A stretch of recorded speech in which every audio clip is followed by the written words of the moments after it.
Brittany, thank you so much for being on my show today. I'm very excited to talk to you because I think that this is going to be an episode that every single pig owner should listen to due to your experience with Kimmy.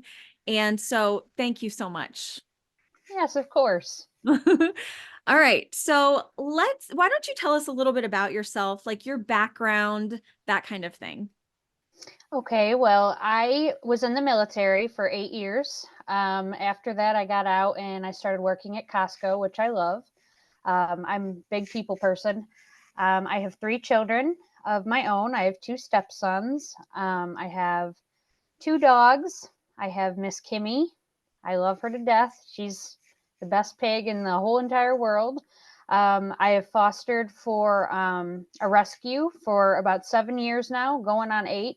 We've done everything from snakes down to uh, dogs. And Wow. then, yeah. And then I sell makeup on the side. I'm going to school for vet med. I like to keep myself busy.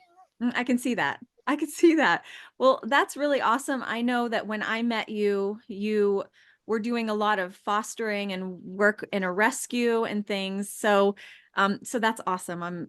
It's always so cool to meet people who do those things because that's not easy to do. It's hard to let them go, but it was hard like in the beginning, like when I first started. But as the years progressed, you're just like, not that you're numb to it, but you just know that they're going to a good home. Yeah, I'm sure. Yeah.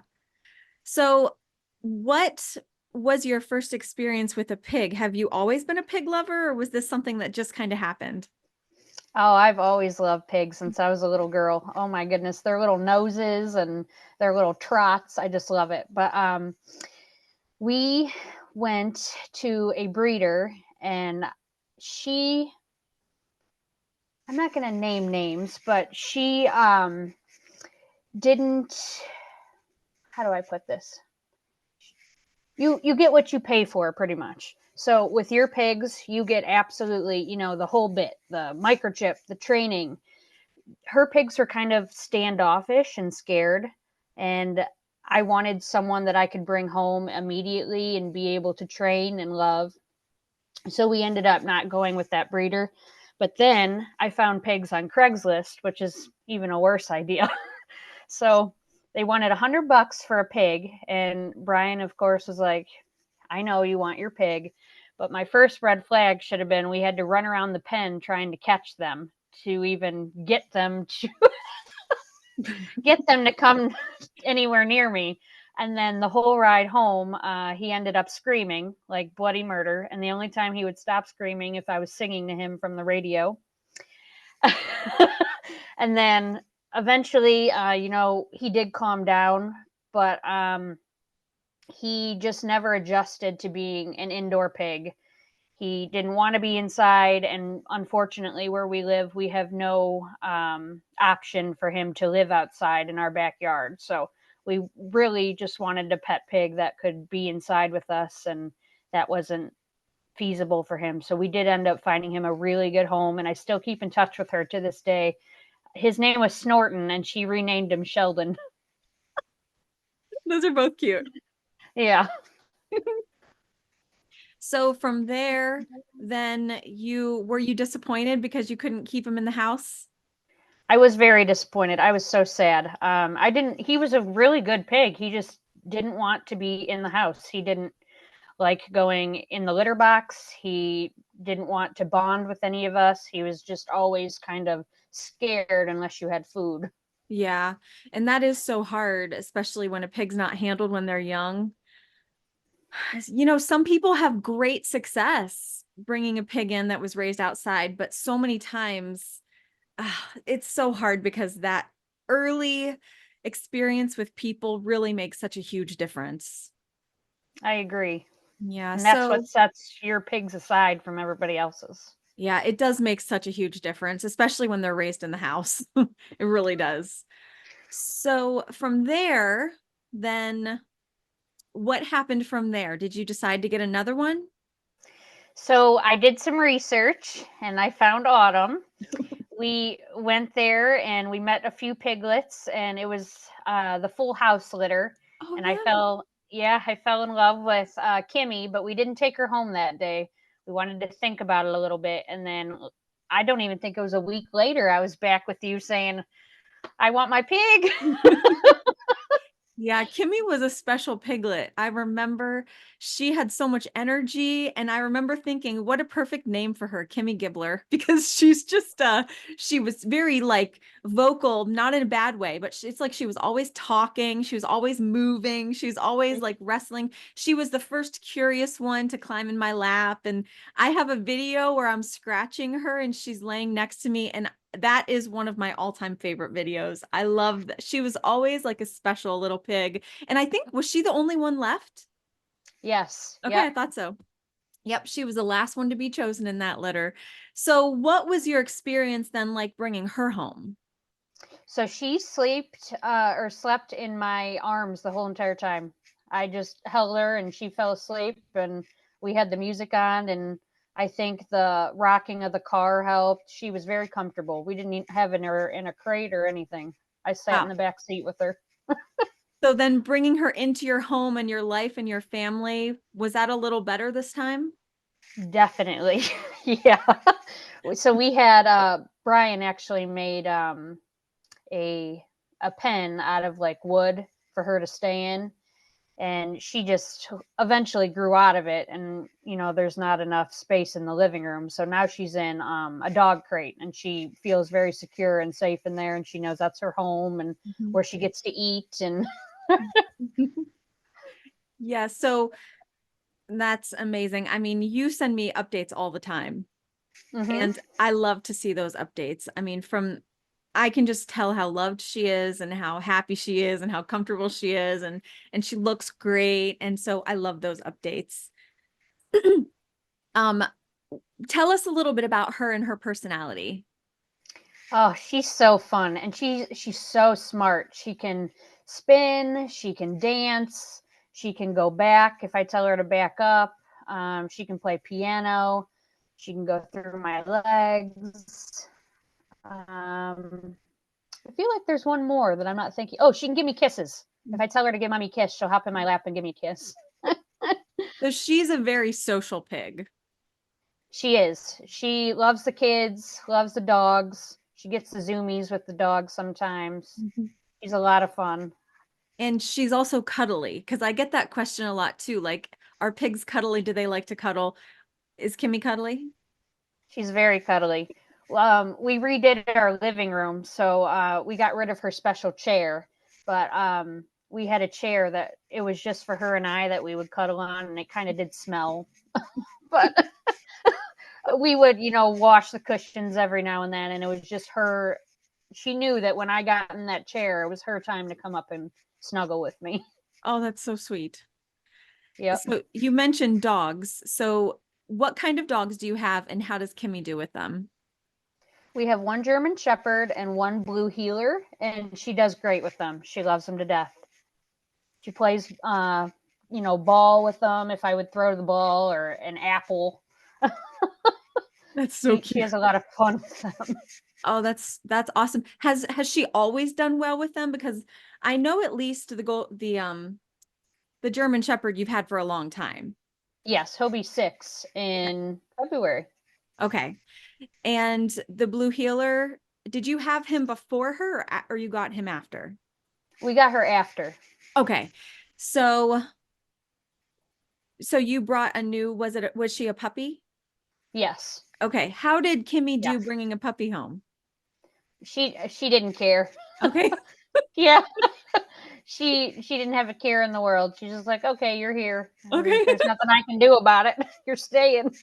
That's so funny because so many pigs, like people bring a puppy home and the pig doesn't like the puppy, which is understandable. Puppies are pouncy and bouncy and that irritates a pig. But that's so cool. I wonder if it makes a difference because, a blue heeler is a working dog. Right. She So does hurt the pig sometimes. I She'll was gonna try. ask that. Okay. So yeah. So that's so interesting. My husband wants a blue heeler. So I don't They're know. very smart. They are. Yeah, they are smart. Now, you fostered some dogs too, right? Yeah, so Tilly, the blue heeler, actually was a foster, Oh, and okay. we foster failed. That's what Okay. you call it when you foster and then they don't leave. Okay.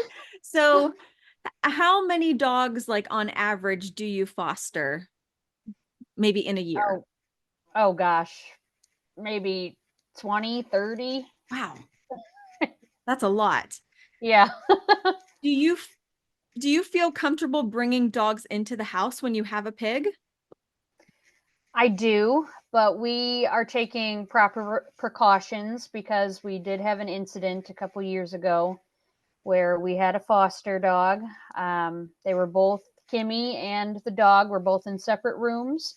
They were both completely crated.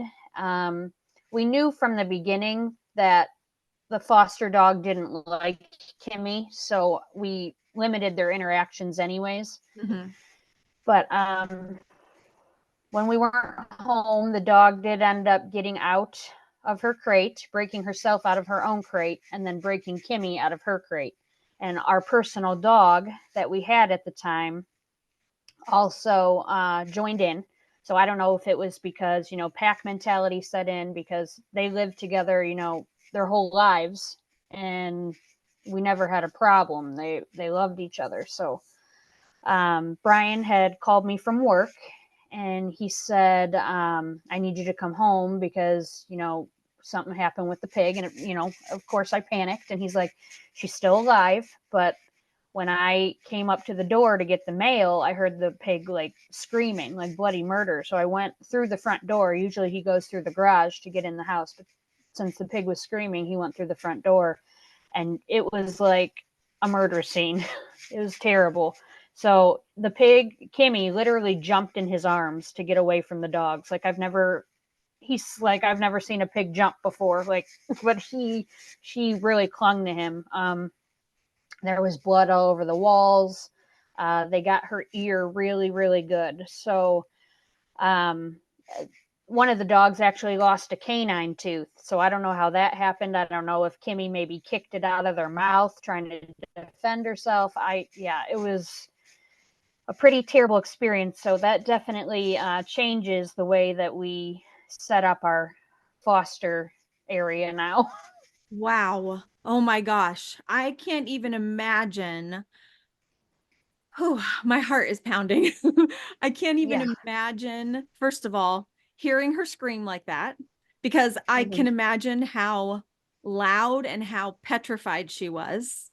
Yes. So let me go back through your story a little bit. So the dog, the foster dog was Mm-hmm. crated in one Yes. room, right? In one room. Correct. And then Kimmy was crated in her crate, which is her home and her bed, and that's her special place. And you crate her when you're not home, right? Correct. Okay.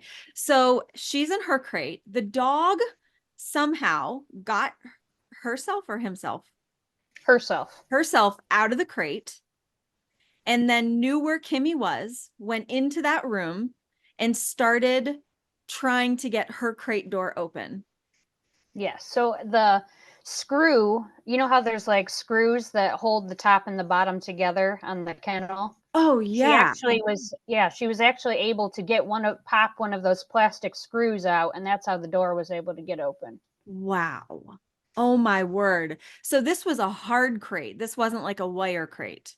Oh no, this is a hard plastic crate. Wow. Okay.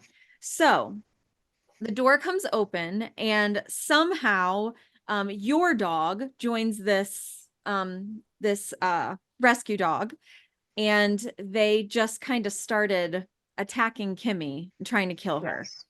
Yes. So they got a hold of one of her ears and they really tore it up. Yes. Now, I remember this day because you called me. You called me and said this happened and you were obviously really upset and just said, we're going to take her to the vet. So I Mm-hmm. said, please let me know what happened. So you took her to the vet and initially were they afraid for her life or was it just the ear? It was just the ear. They weren't Okay. concerned with anything else. It was really badly bruised, and it almost started like crusting over a little bit. So the vet was concerned that it would probably just fall off on its own. And that's Wow. exactly what it did. It just fell off. Wow.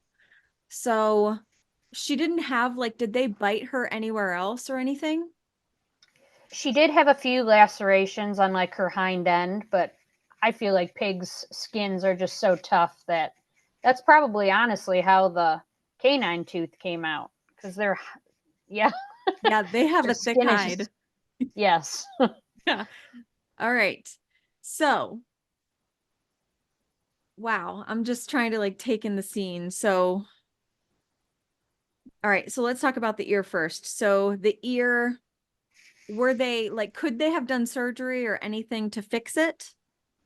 No, the tissue was necrotic, which means dead. Yeah. So it was all black and purple, and there was no saving it. So Okay. he said it's either gonna, he didn't know where it was gonna fall off at like what point on the ear, but he did say that he didn't see it staying intact. Okay. So, when it happened, they just kind of tore the ear up, and then you took her to the vet, and the vet is like, I don't know what's going to happen. It's probably going to fall off because all the tissue is really damaged. And then how long do you think it took before the ear actually fell off? It took about 3 days. 3 days. That's all. Yep. Yep. Ooh, for some reason I expected it to be longer than that. Wow. Okay. So it was quick. Yes. It was quick. And then now, does she have any of that ear or is it all She gone? has she has a little bit of the ear. It's not completely gone. She can still hear out of it. It's, Okay. I can't describe what it looks like. It looks awkward, but Okay. she's still alive, and that's what matters. Yeah. Yes. And all right. So now to the scene. Now you walk in and you see all this blood. Were the dogs, besides the canine tooth, were the dogs hurt at all?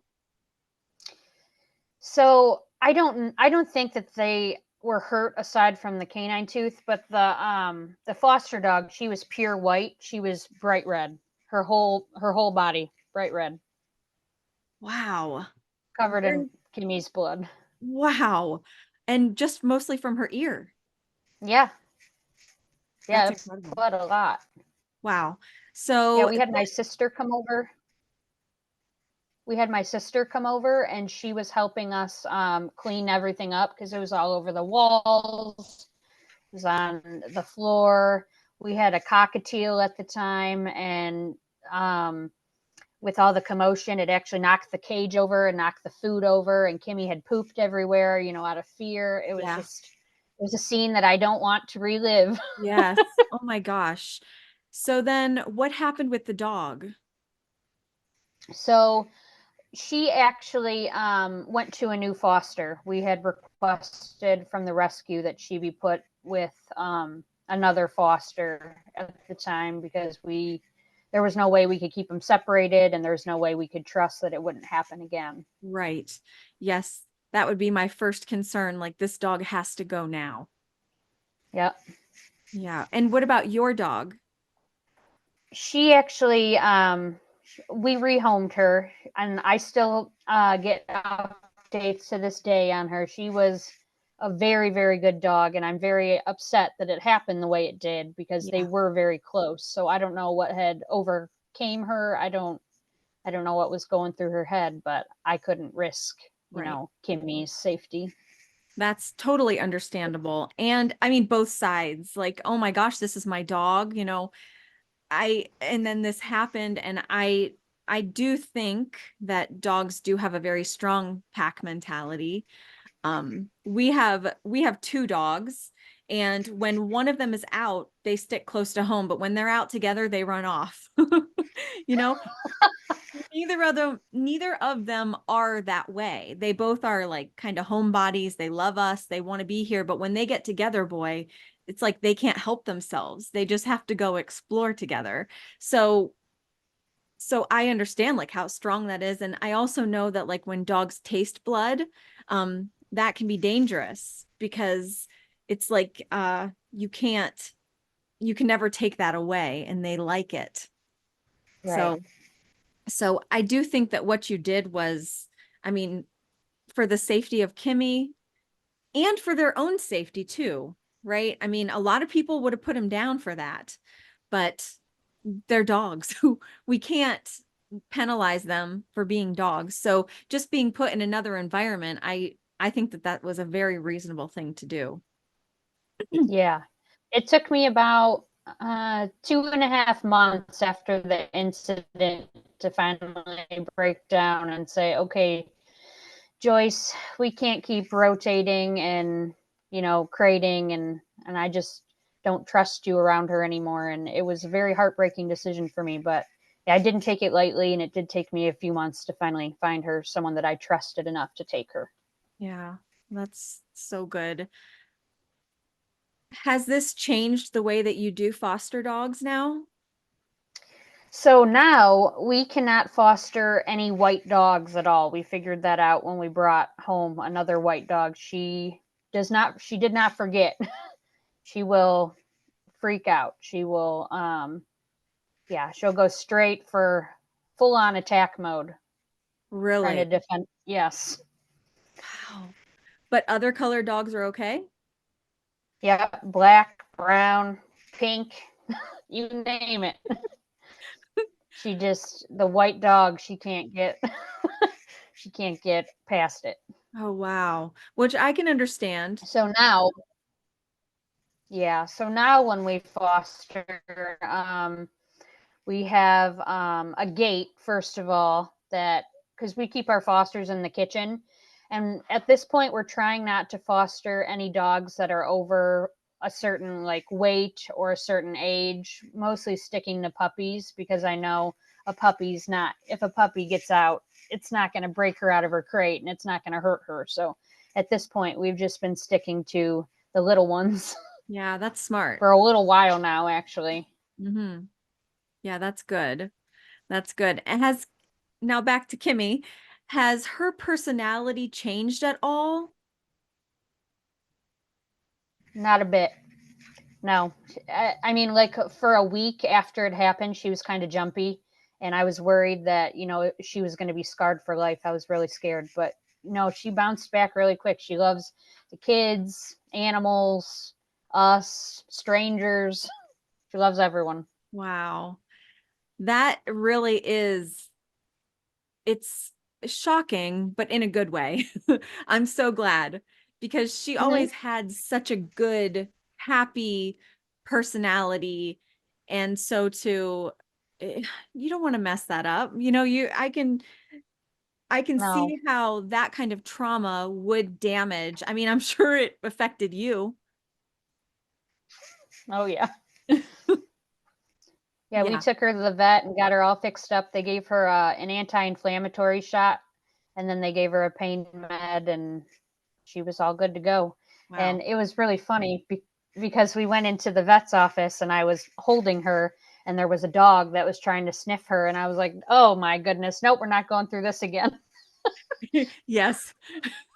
Keep all the dogs away. Just Yeah. keep them away for now. Oh my Yeah. goodness. Um, so is there anything else that you wanted to talk about with that? No, I just wanted to stress, the fact that dogs and pigs do not speak the same language. What a dog would consider playing, the pig might not consider playing, and vice versa. And it could always, end in a fight or whatever. I just like to stress that they don't think the same way. Yeah. And it's always good to take precautions like you were doing, right? You didn't let them just have free roam while you weren't home. They were both crated. That's the thing. That just boggles my mind that not only did the dog get out of its own crate, but it broke her out. Yeah. It's crazy. Oh, I can't even. It is. I can't even imagine. I don't even know how long it took. I don't know if it took minutes. I don't know if it took hours. Hmm. Yeah. Well, I always end every show asking my guest, if they had one piece of advice to give to a new pig owner, what would it be? I'd have to say just do your research. Pick a good breeder.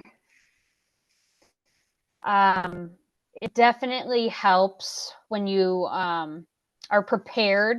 Like before we even had brought Kimmy home, we had, you know, her pen set up, we had her litter box, we had toys. It's just a good thing to research the kind of personality that pigs have. They're very dominant. They have their, you know, their hierarchy. They like to get into things, and it just, you need to make sure that you're going to be prepared for that. Yes, such a good answer. It's probably the most common answer that I get because it's it's just it's nothing you'll ever experience until you experience it. Pigs Right. are such a different kind of pet. So thank you so much for being on the show. Your experience with Kimmy and the dogs is so important. So important for people to hear, so important for people to be able to prevent from happening.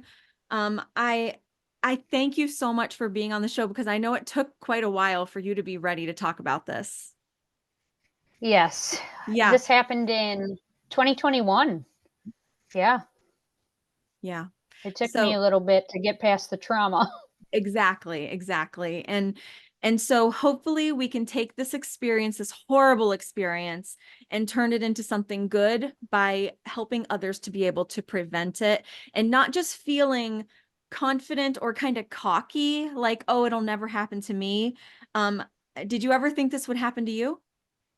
Oh gosh, never, never in 1,000 years. Yeah. We took proper precautions. The dogs, every dog we've ever brought in, Kimmy has loved, and they've loved her. So no, I never thought in a million years that it would happen. Yes. All right. Well, hopefully we can get this out there so other people can keep their pigs safe. Yes, that's our number one goal.